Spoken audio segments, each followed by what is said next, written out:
the shingles and the walls, if you did them with the smaller ones like this, that would work.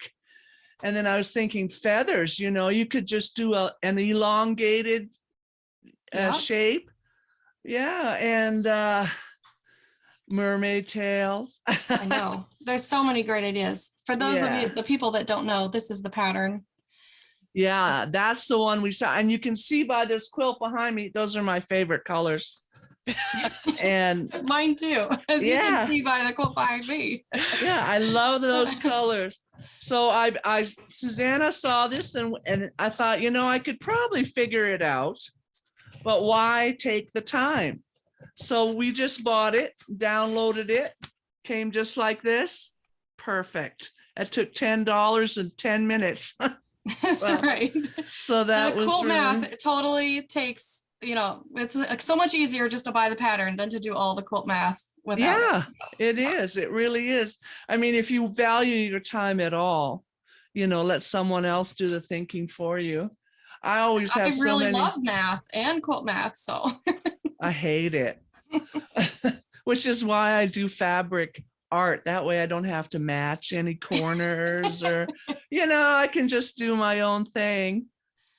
Anyway, so I was going to ask you, how do you, I know how I adapt and create quilting patterns. How do you do it? Well, I love experimenting and trying new things, different things. Yeah. And so I'll often start at a small scale first, just to try a technique and see if I like it. And then if it works, then I move on to something that eventually will lead to a pattern. And so not everything I do leads to an actual pattern. So do you do like patterns, or do you do pictures? Like, what do you see in your head? Yeah, I do both. So sometimes I will take a photograph, something that I've seen, like often the architecture of a building or something like that will catch my eye, and I'll instantly know how to transform that using fabric. And then other times I learn about a fabric technique that I've never seen before, and then I explore that and use that. Like your scales. Right. Yeah. And that the scales actually started, let's see, I think I have it.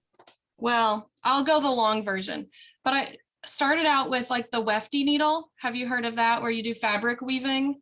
And it's this it's a cool tool to weave fabric strips in and out to make different textures.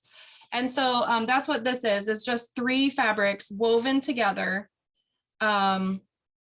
different ways. And you use this tool called the wefty needle. And so this is the pattern that comes with that tool to teach you how to weave the strips. And they're not sewn down like I can stick my finger under there. Like, it's just woven fabric, and just the weaving is what holds it together.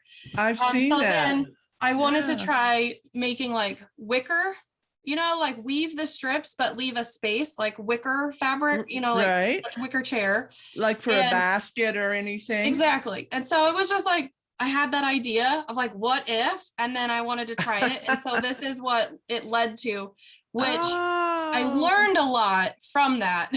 I learned that it doesn't work exactly how it did in my mind. Yeah. And so then I made this quilt, which did work out. And it's the same idea. Like, you can see me through there, it's see-through. Right. This is like lattice, but it worked out a lot better to not have it be hexagon shaped, to just do like a grid. So then it led to this one, which also had, I used like prairie points to do this center thing. And then I wanted to make this into a pattern, and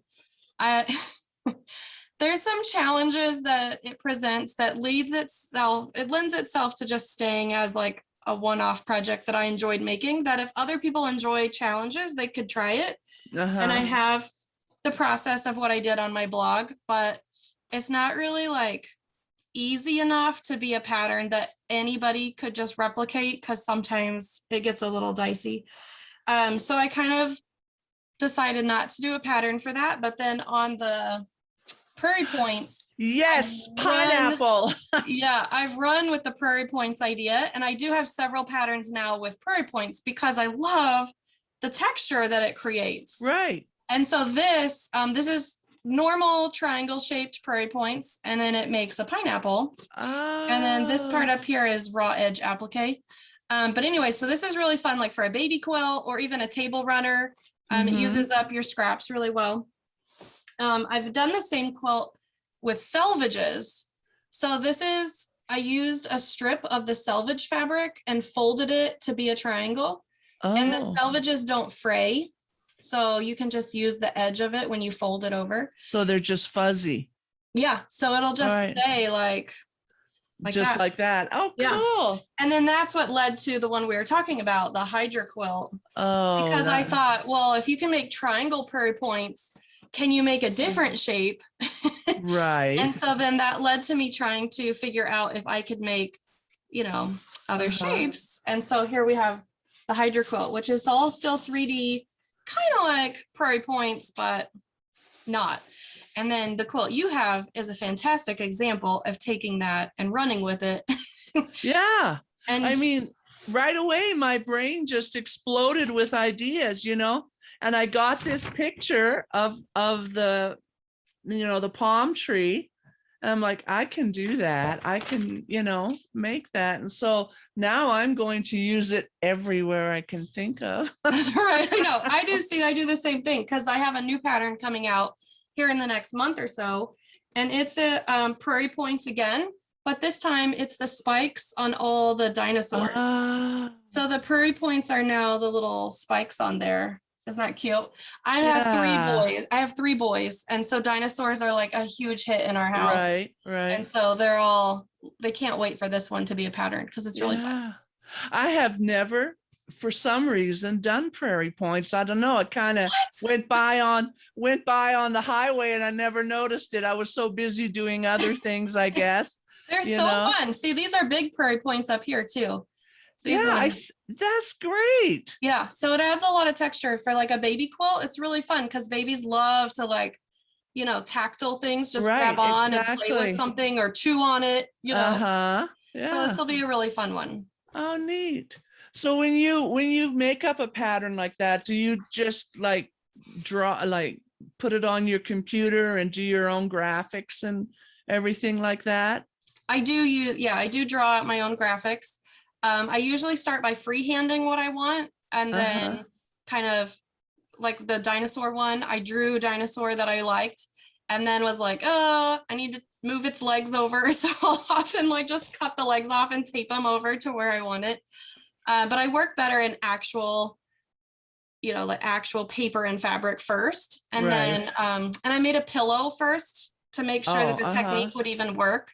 Yeah. So then my boys have that pillow that is theirs and they can play with.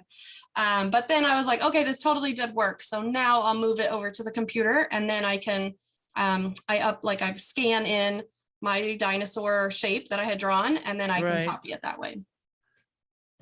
Do you advertise on Etsy or anything like that? Yeah, I don't have my own pattern shop, I don't sell my patterns on my website. I direct all my traffic to Etsy for now. And I do have some ads there, but not a lot. It's just, that's just where I sell. And a lot of quilt shops carry my patterns. And so if they sell on Etsy, that's fine too. So if you type in something of mine, you might find mine or you might find one at a quilt shop, but I think it's fine because we all support each other. So do you ever just do a normal pattern, like let's say, a flying geese pattern or something, or do you just look at a pattern and decide how you can change it? Like that's what I do. I look at it and say, now what can I do with this? Yeah. I don't like following directions. Following the rules. Yeah, I don't like following the rules either. I often change it up. So the heart quilt here behind you or behind me is a good example of that because this is just a quarter square triangle pattern. So all the blocks are just this quarter square triangle. But it was actually a challenge for make a quilt using the Ohio Star block, which is made with a quarter square triangle. But I couldn't just make an Ohio Star block. I understand that. I took all the components of the Ohio Star block and then I mixed them up. And this is actually a result, the exploding heart quilt. Here's the picture of the whole quilt. Ooh. Oh, cool. Oh, it's gorgeous. But it actually started as an Ohio star. So that's kind of funny. That's like a behind the scenes story of that one. And that's been my most popular pattern to date. And it's like tons of people are making it, which is really exciting. Yeah. Our biggest one here is this our Freedom Flight, Oh, yes. which we did off of a coloring book picture. And I love doing this kind of stuff. You know, I just take a picture and I figure out how I can, you know, and stuff. I'm not really into doing great big quilts anymore, but I sure really love your thing. And like this panel right here, it started off, if you can see this, and I'm like, oh, that is just the most boring thing on earth. And yeah, so I just had, sorry. Can you hear me? Can you hear me? Yeah, I can. I think you're still there. Yeah, so then, you know, I love doing this kind of stuff. I put on about 60 appliques, but yeah, I really like what you're doing with all the adaptations and stuff. That's really so amazing. Here's another example of some of my patterns. So I started out with a mini quilt. See, this is really small. This is bias tape. Have you ever used bias tape? I have, but not like that. Another little thing I stumbled upon, the technique of bias tape, and then I wanted to try it. So this was my trial to see like how much you could curve bias tape and have it not like pucker and stuff. I wanted to see. So this is like what I started out as, like, let's try this thing out. So then, since my business name is Slice of Pie Quilts, I have a thing with circles, as you can tell. So I always wanted to do circles. So then I wanted to know, like, could I do a circle big and could you do little? You can. I figured that out. So then I was like, okay, so now how can I take what I learned from bias tape and translate it into a pattern? And so I actually have several patterns now that use bias tape. So this is like all folded up, but so this is the beginner bias tape pattern that I sell. It's called High Tide. And let's see if I can find the pattern. Do you make your own bias tape? I do, because I like to have my own colors. Plus it's way cheaper. I do, yeah. So here's the pattern. This one uses like beachy kind of fabric, you know. But then this one's just really bright colors, so it works no matter what. Neat. And then I have it again in this one. It's kind of fishy fabric again, but see, I even left the top curved on this one, so then you can use bias binding and, you know, try something new that way. So this is like a beginner pattern, super easy, like just to try bias tape. But then I never let myself stop with like, just try that one time or whatever. I have to see where it keeps going. And so then I have a pattern called finial, where this is traditionally pieced, like with curved piecing to make the finial shape, or like a Christmas ornament shape. And then you add bias tape in between all of them. So let me show you the pattern so you can see it better. So here's how it ends up working out.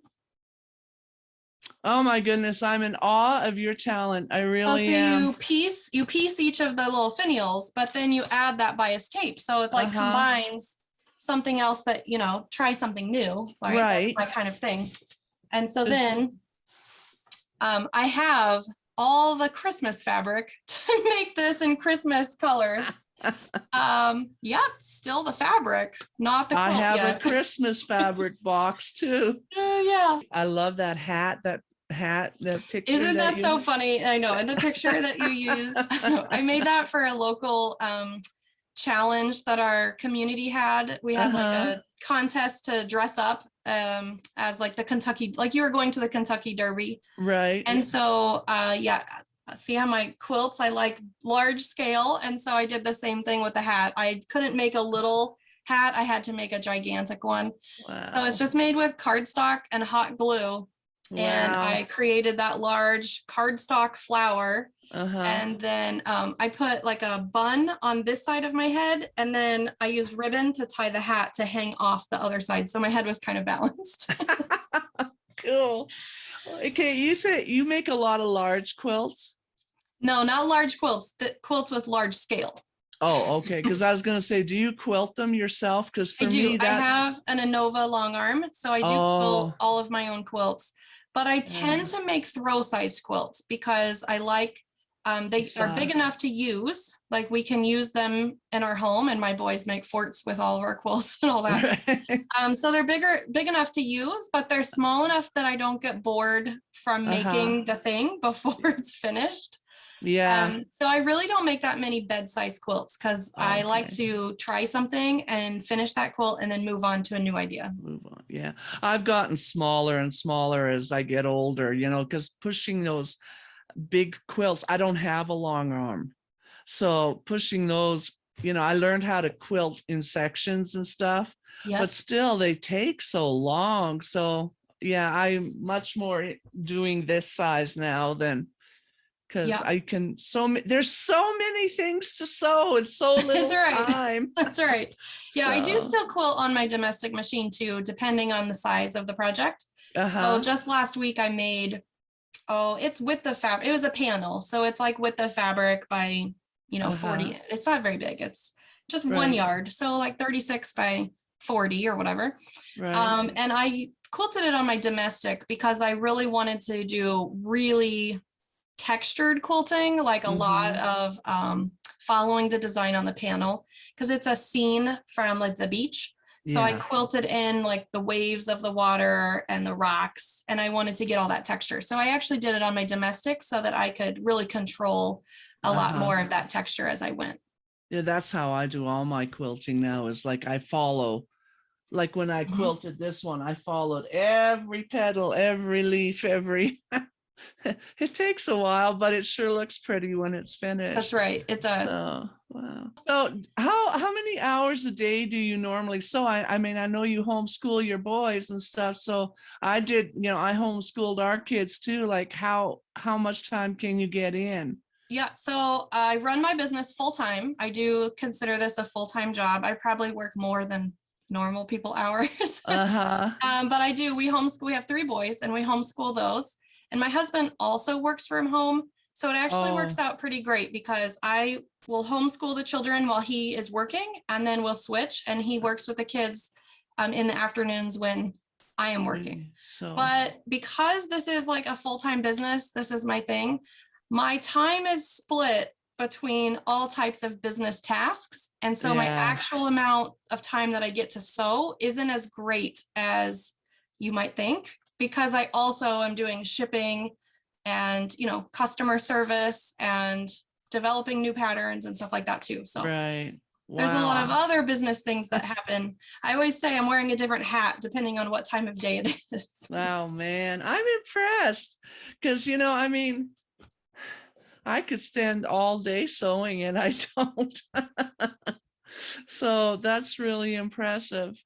Yeah, I Wow. started out when my oldest son was just born, and I had been working full time. I used to be a middle school math teacher. And then when he was born, we decided I would stay at home with him. And it lasted not very long Mm-hmm. before I was like, I cannot do this laundry, dishes, just every day on repeat. I Right. needed something to feel more Creative. productive and like Yeah. creative, right? And so I just started sewing so that when my husband would be done with work, I could say, I did the laundry and the dishes, but then look, I also did this, and I Uh-huh. had like something that I had sewn. And so it just really helped me mentally to have something that I could show for my time. And it just added up over time. And so that's just kind of how I do. I try to sew a little bit each day so that it just adds up Yeah. to Oh, something I over get that. time. That's exactly why I started quilting on the table with the kids doing school around me, because I Mhm. just had to. I Yeah. had to do something. Yeah. Wow. Well, that is great. Do you have your own room in your house? Well, our basement is both where Oh, me and my husband work. So I do have the majority of the space. Yeah. But my husband has a little corner that is his for his office. But yeah, I have a whole wall behind me. There's a whole wall of shelving, which is like my fabric stash. And then I have my Anova long arm and my sewing machine. So neat. Wow. yeah, Wow. we determined which house we were going to live in based on the layout of the basement because it had to be a room large enough for my long arm. Wow.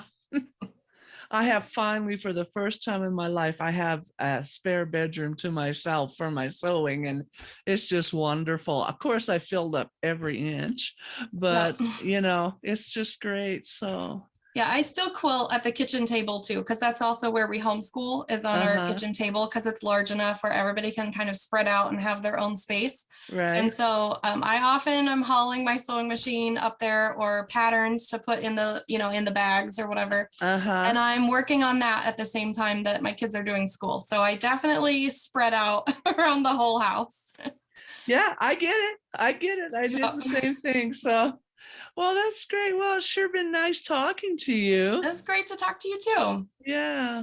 Well, happy quilting. Happy quilting to you too. Thanks. I have some new patterns coming out in the next month or so.